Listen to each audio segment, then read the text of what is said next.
Va ora in onda Bianco, Rosso e...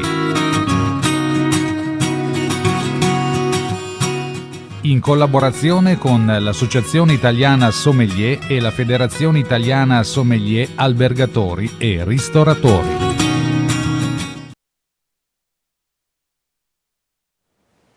Buongiorno alle ascoltatrici e agli ascoltatori di RC Radio Conegliano e alle telespettatrici e telespettatori di Veneto Globe. Ben ritornati alla trasmissione che io, Claudia e Karen, ciao a tutti, due belle sommelier direi, sempre in forma smagliante, fanno in merito al vino, si chiama Bianco, Rosso e di cosa andiamo a parlare oggi, Claudia? Oggi andiamo a parlare di una cosa che vi abbiamo leggermente anticipato nell'ultima puntata, proprio poco.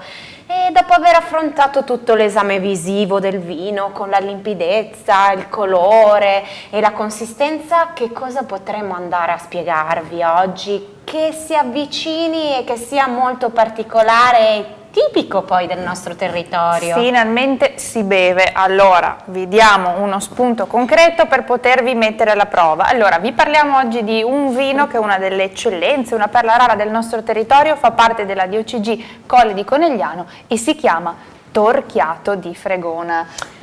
Wow! Mai sentito parlare del Torchiato di Fregona?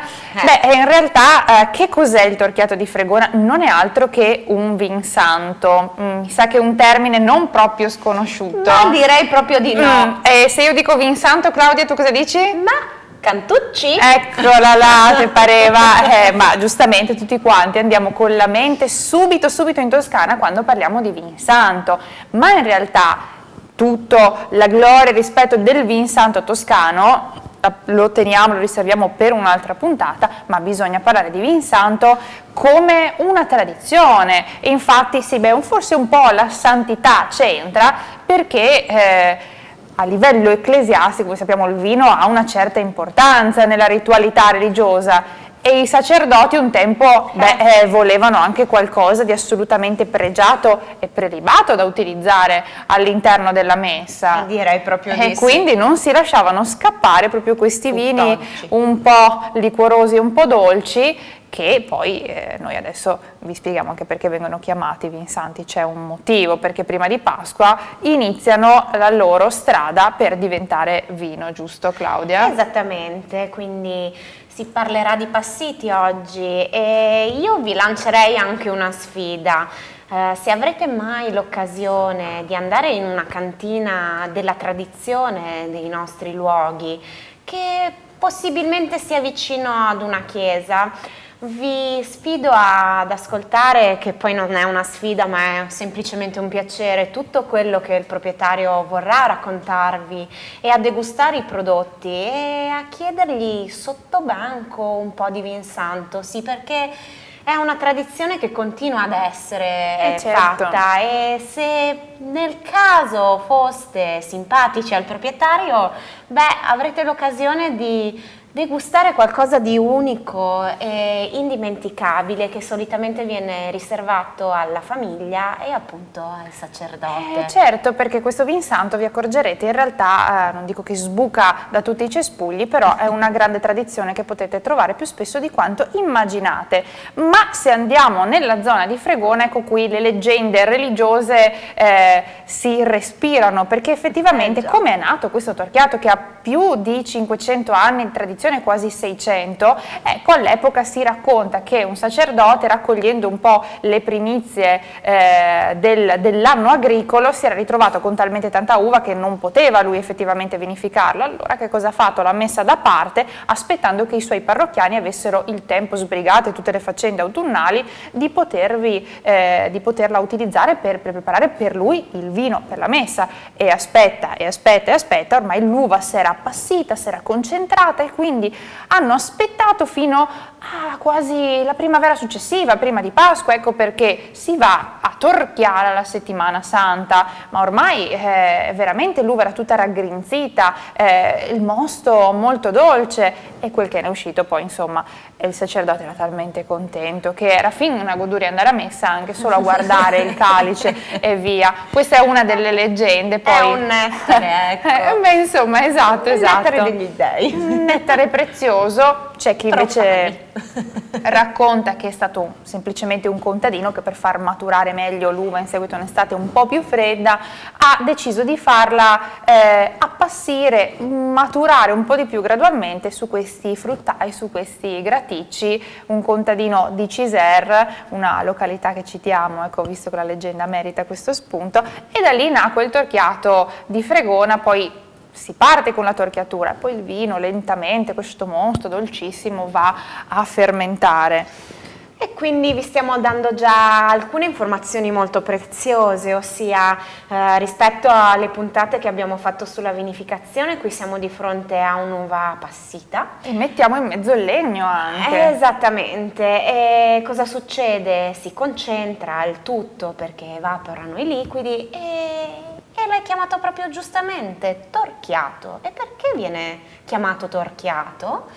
Perché viene usato il torchio.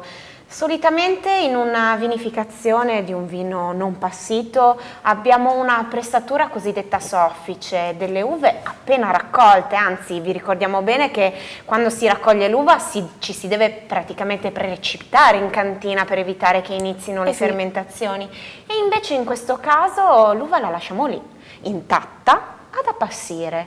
E come facciamo poi a spremerla giustamente? Non sarà mica più sufficiente una pressatura, olio di soffice. gomito e esattamente, e quindi ritroviamo il torchio. Il torchio può essere a leva, e di recente ho avuto anche un'ottima occasione di vederne uno tra i più antichi della nostra provincia, e se vorrete sapere dove vi invito a scriverci direttamente sul sito, sulla pagina Facebook di Veneto Globe e di Radio Conegliano. E abbiamo però anche dei torchi che a me piace definire a vite, che sono quelli semplici, e ci vuole tanto olio di gomito per arrivare ad ottenere il nostro nettare, giustamente. Sì, anche perché voi immaginate, prima di mettere nel torchio, queste uve vanno tutte sgranate. Vi abbiamo parlato di raspatrice, ma sti raspi sono belli attaccati a questi acini che sono tutti piccolini, belli, duri, densi, e chissà che mosto che viene fuori.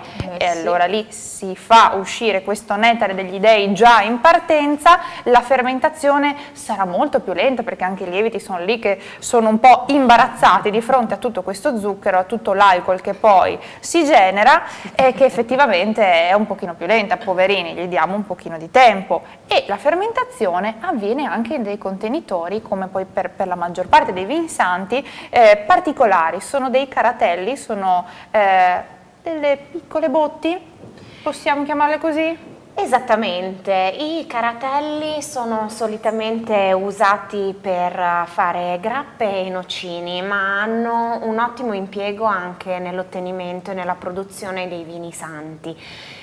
Sono nelle nostre zone tendenzialmente tra il legno di rovere e quello di castagno. La capacità è 60 litri, 250 al massimo, e quindi sono delle botti veramente piccole che contengono proprio dei tesori, perché appunto quello che si ottiene dalla torchiatura di queste uve è un liquido sicuramente non voluminoso in senso di quantità. Ne esce poco, sì, certo, ovvio, tutto concentrato. E quindi la preziosità del liquido è simbolica anche grazie ai caratelli che la custodiscono. Certo, e lì dentro il vino respira. Ecco perché queste sono piccole chicche che vi anticipiamo su alcune evoluzioni. Sì, ma poi lo vediamo anche nel bicchiere, insomma potrete trovare anche dei torchiati che hanno dei colori un po' più sul dorato, altri invece con il passare del tempo diventeranno ambrati, quindi è vero,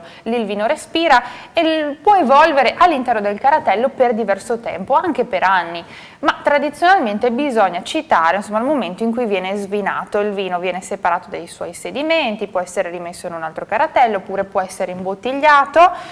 E lì la svinatura tradizionale veniva fatta il 2 di agosto. Ma tu sai il 2 di agosto che festa è, Claudia? È la festa dell'uomo. Degli uomini. Esattamente. In dialetto va detto questo, Degli perché uomini. esatto, cioè bisogna ricordarla. Non so perché, ma questo fatto del torchio, svinatura, la festa degli uomini, che sia casuale. Non lo so, bisognerà andare nelle zone del Torchiato per andarsi a informare sul perché, insomma, proprio questa festa veniva svinato il vino. 2 di agosto, siamo in un paesaggio meraviglioso, perché adesso parliamo anche del posto, siamo 3 comuni, Cappella Maggiore, Fregona e Sarmede, e qui viene fatto il Torchiato di Fregona prima appunto che nel torchio, già nel paesaggio e nella vigna, perché ci vogliono 3 varietà di uva per avere il nostro Torchiato. E il paesaggio è già diviso un terzo di glera, La nostra glera che conosciamo tutti, insomma.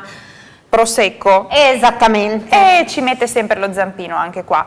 Poi c'è il verdiso, Di cui abbiamo già parlato abbiamo nelle già scorse parlato, puntate. verde, un'acidità spiccata, e se andate a vedere qualche foto del momento dell'appassimento vedrete anche che ci sono delle uve che vengono appese a dei fili, quelle sono le verdise. Questo è proprio il verdiso, che è un po' più delicato, veniva soprattutto un tempo appeso ai fili per sostenere di più l'appassimento.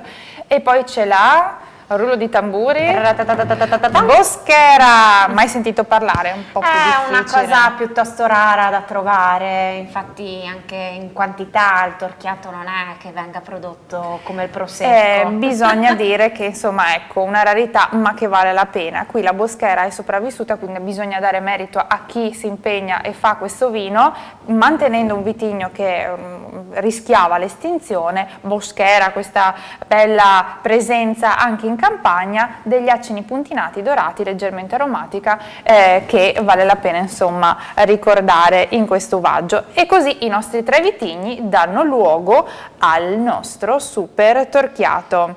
Esatto, e quindi passerei ora a berlo, come dire, passiamo alla nostra degustazione. E che cosa avremo nel bicchiere? Avremo un liquido da un colore dorato ambrato a seconda dell'evoluzione, dello stadio evolutivo del vino.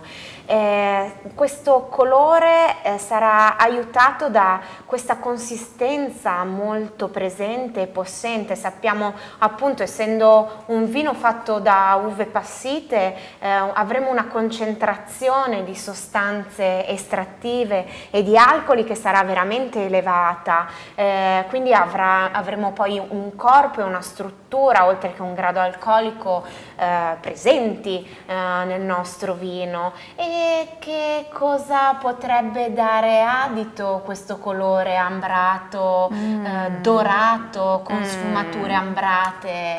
La trasmissione è troppo corta, troppo breve per poter descrivere tutto quello che si sente nel bicchiere, però l'alcol effettivamente si sente, c'è questa nota che noi chiamiamo eterea, poi vi parleremo insomma dei profumi, degli aromi, però qui vi potete sbizzarrire con tutti i sentori di appassimento, quindi l'uva passa, il fico secco, l'albicocca disidratata, poi c'è la frutta secca, il mallo di noce, e il finale grandiosissimo del torchiato di Fregona, che per me è quell'ossimoro di dolce e amaro che è lo zucchero un po' bruciato, il caramello che lì si sente, lo si sente. Allora Claudia, io penso alla crème brûlée,